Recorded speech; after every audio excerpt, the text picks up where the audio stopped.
Yibunei HaMikdash Hirtzio Ente Malai Okor Les Ozman. Good morning, everybody. Baruch Habayim. Welcome, everyone. If you're new to the channel, this is Rabbi Joseph Kolakowski, Koblenz Rebbe. Here, I have over 5,000 videos on this channel. I welcome you to my channel. There was a very interesting video that was posted about 2 days ago on a channel. It's called something, a Beaver, about geography, I'm not sure.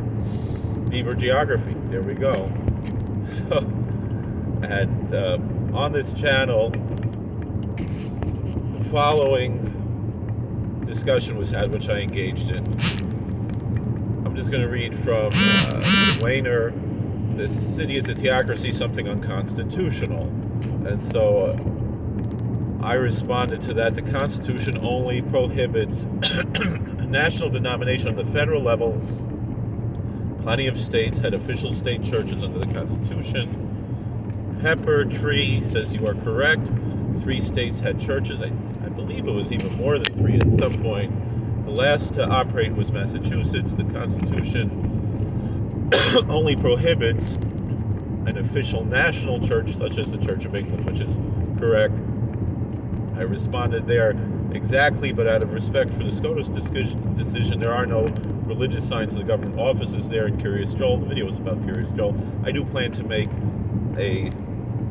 more of a reaction video to this video at some point, but right now I'm just responding to these comments.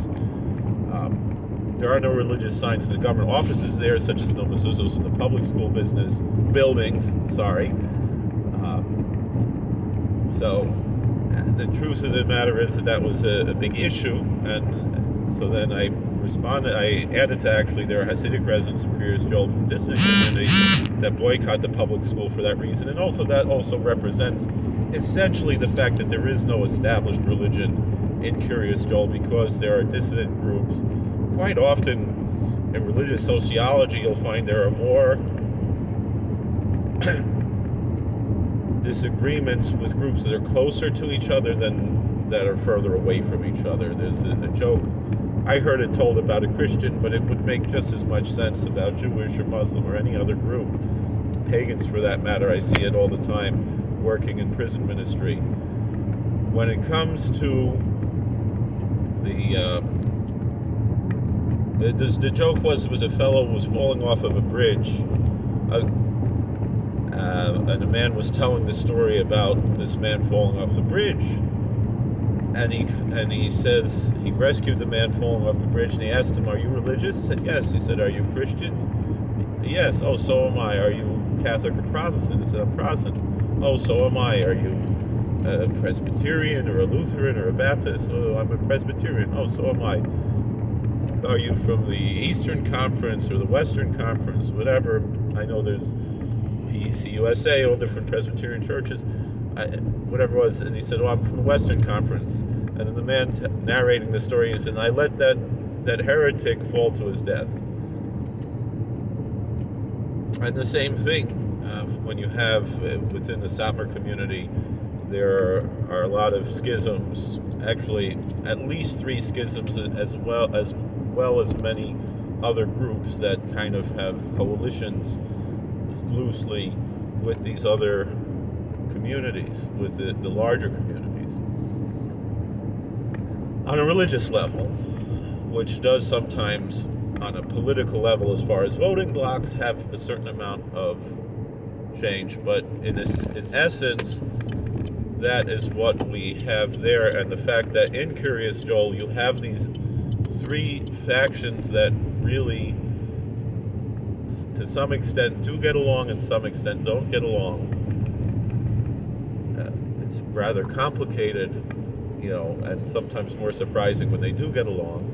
But essentially you'll have the main group there, which is essentially the Kiryas Joel group, quote unquote officially, although not in any official stance. And then that group is the group that is most comfortable having the public school there. Then you have the Brooklyn group, which is kind of in the middle, and so because the public school funds also go to private schools for busing and for school books. And so for that reason, if you attend the Brooklyn group, which has a school and a presence in Kiryas Joel, and really it's the schools that are essentially the most powerful, then you have a choice. Do you want to use the school district funds, which they're paying taxes for? They're the only ones paying school taxes for that school district, people who live in that school district, which is a small amount of area, and many members of that group will elect not to accept any school district funds for secular studies books and for school buses. And then the third group, which is the group that rejected the leadership of the previous Satmar Rebbe and really say that they don't have a Rebbe. That's the older dissident group. That group will tend to not accept any funds from the Kiryas Joel school district. I remember there was, and the Kiryas Joel school district itself is for special ed students. I have one child who attends the public school there in Kiryas Joel. So, and my other children, many of them attend the private school there. Even though I don't live there, I live an hour away.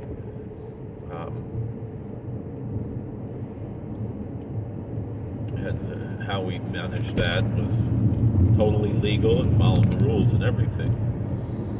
But when it comes to the special needs programs, which is rather small, maybe there's, I think, less than 200 students in the special needs program, and then thousands and thousands of students in the private schools, and of which there are at least 3 large private school organizations, meaning separate boys' schools, girls' schools, elementary schools, high schools, and rabbinical colleges. The rabbinical colleges, don't receive any, funding, and boys' high schools also don't receive any taxpayer money at all, not even from their own taxes, from their own village tax base. So that's totally private. And then the girls' high schools, they teach a very high level of secular studies, much better than I had in public school. I can tell you that, as far as what the girls are learning. I'm really amazed, especially the social studies that they learn, and science and other things, of course, language and math and so forth. It's really high level in English. I taught English, secular studies in the boys' elementary school at one time in Kiryas Joel. So I, have more of a first-hand knowledge of this community. But what I was mentioning there is that the Hasidic residents of Kiryas Joel from the dissident communities that boycott the public school from that reason, which means, and this is going to get to another point that's really more related to what ERC comment here says. Your political history of the U.S. is accurate. I have no problem with people living their religious values and shaping their communities accordingly. You could call this case Jewish cityism or townism or villageism, as people were discussing, that technically under New York state law, Kiryas Joel is a village, which is in the town of Palm Tree, as opposed to maybe 15, 20 minutes north of there's the city of Middletown. But it seems that Christian nationalism is the same thing on a larger scale.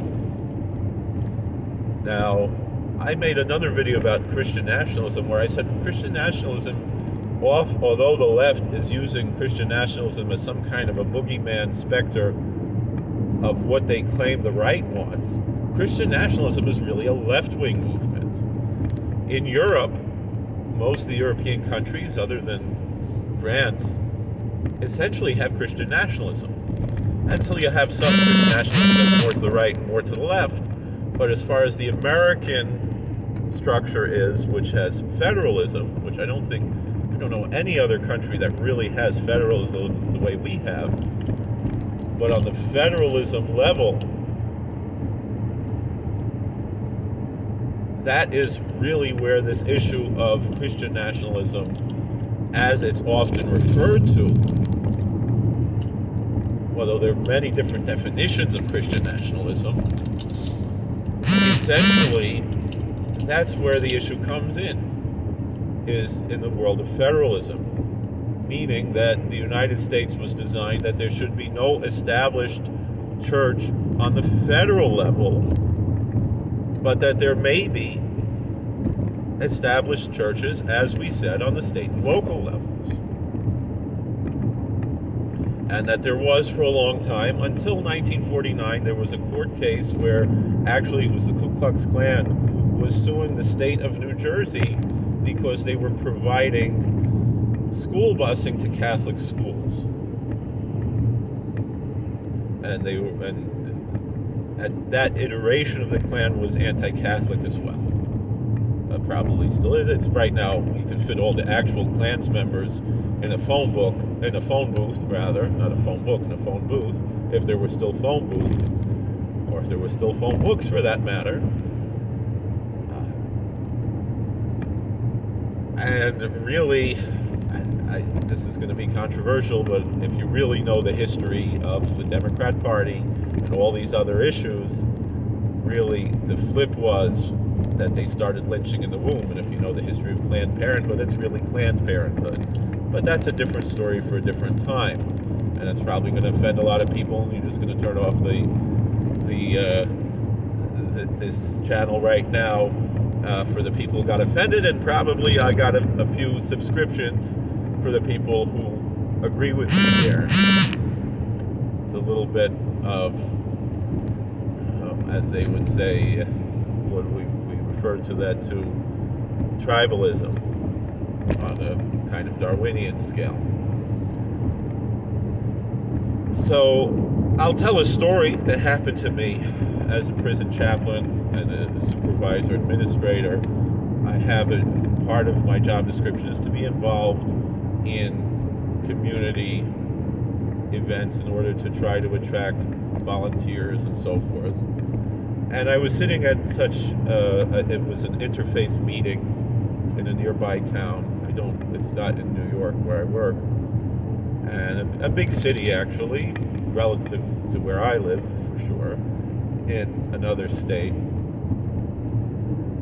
where I work. And there was a rabbi of a more liberal community that is a Zionist community. One thing a lot of people might not know about Kiryas Joel is that it is an anti-Zionist community. And so how does that jive with the fact that they have a village government that's a Jewish government? And with that being said, the truth is many of those dissident groups are not happy that there is a government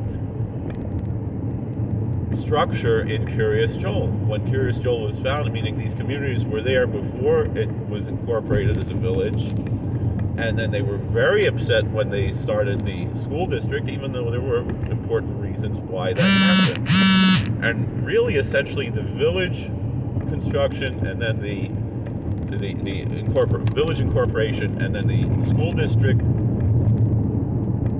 secession, and then finally the town secession, essentially, was more to protect the people of the town of Monroe and the people of the Monroe-Woodbury School District who were not from Kiryas Joel.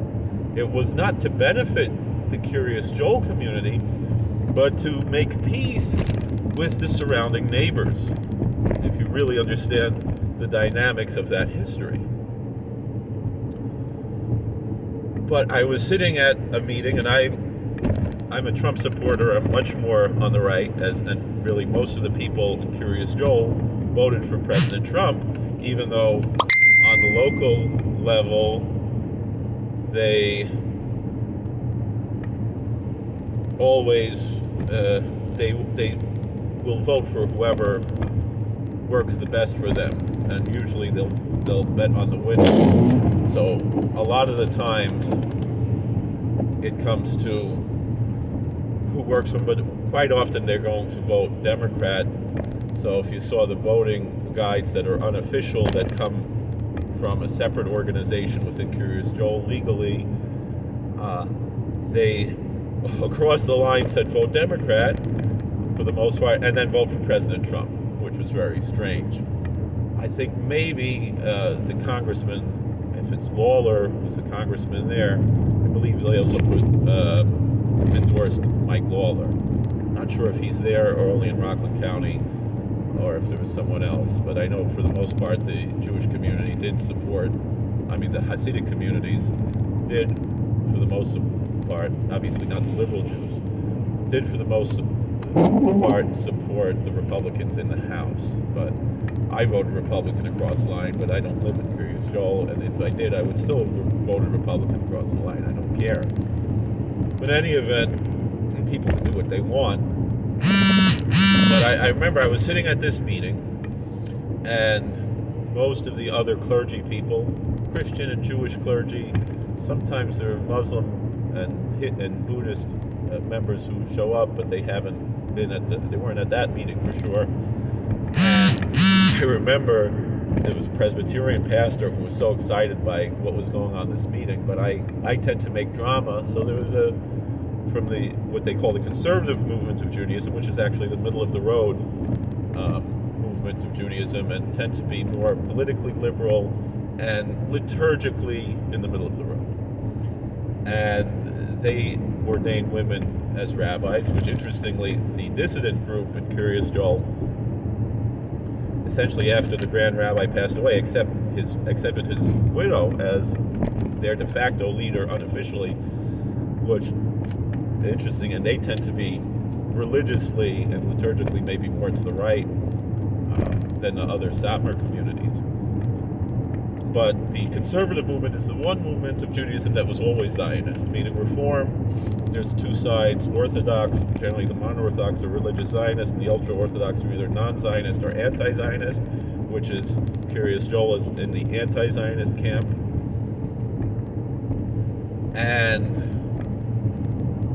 But meanwhile, they were kind of ragging on Christian nationalism.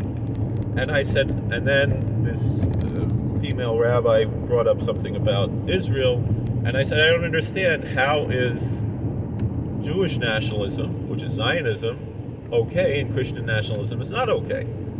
It can't have it both ways. But then again, we see in Israel you have essentially that kind of left-wing type of religious nationalism, at least from the American standpoint, where it is not really, what people imagine Christian nationalism is. I got a lot of flack for supporting Senator Mastriano for governor in Pennsylvania, really just saying that he's not an anti-Semite.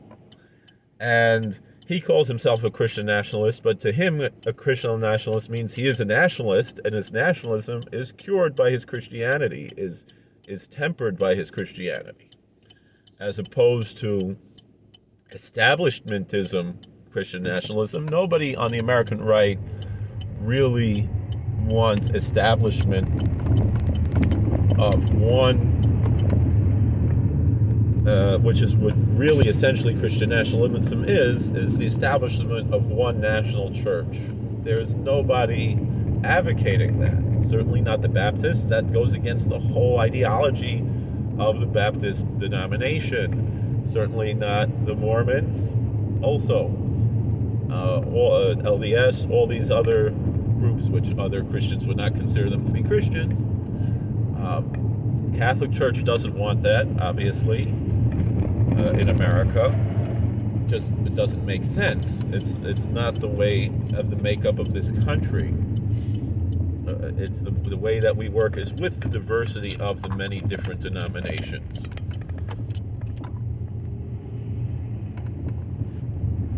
So, but with that being said, on the state and local level, even though that case we were talking about in 1949 with the Supreme Court, essentially, I forgot the word.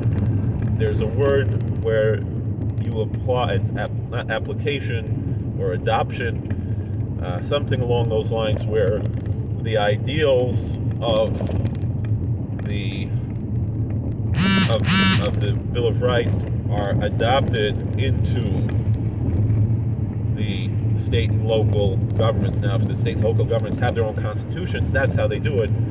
But by judicial fiat, it's more problematic. But that was really the first time that the Supreme Court, which even though FDR wasn't really able to pack the Supreme Court as he wanted to, just being there for 12 years and a little bit more essentially got him there to the point where he packed the court with his progressives, and they interpreted that they did want to apply the Establishment Clause to state and local governments, but said that because the funds were offered to be equally allotted to all different religions, whether it was a Protestant school or a Christian or a Catholic school or a Jewish school or a Muslim school or whatever, or a private non-denominational school or a secular school, and since that was equally being offered, which is the same thing in Kiryas, the school district isn't saying we're not giving to the B'nai Yoel, and they do give to the Be'el Moshe, to Zalman Chassidim, to the Brooklyn group. In any event, that's essentially what you have, is that they're offering it, but the B'nai Yoel group, the earlier dissident group, refused. So on that level, there's really nothing on the micro level that has any problem with this. These things work on the micro level. I remember once a pastor came to me and asked, how do I start a Christian Kiryas, Joel? And I said, well, first you need 500 people. And then I think they upped it now to 1,000 or 1,500 in New York State. So it used to be, if you have 500 people, men, women, and children living in an area, they could incorporate a village. School districts, I remember people were upset, well, why can't a retirement community just opt out of paying school taxes? Well, that would be horrible. Well, why not? Why can't they?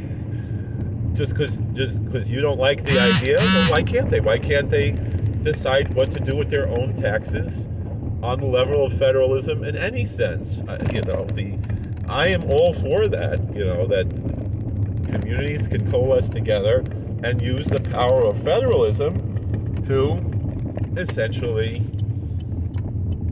serve in this way all these different groups and follow the needs of their own constituents, whether it's religious or secular. That is what the American government is supposed to be about. And again, that's, I think, one of the things President Trump is working on, is restoring federalism and destroying the federal behemoth that has really been in the way for all these years.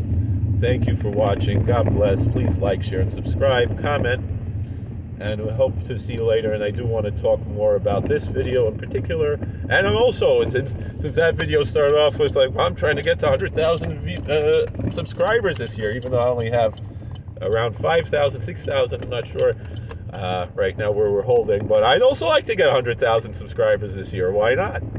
So again, thank you for watching. God bless. Please like, share, and subscribe, comment, and we'll see you later. All right, how do I turn this thing off?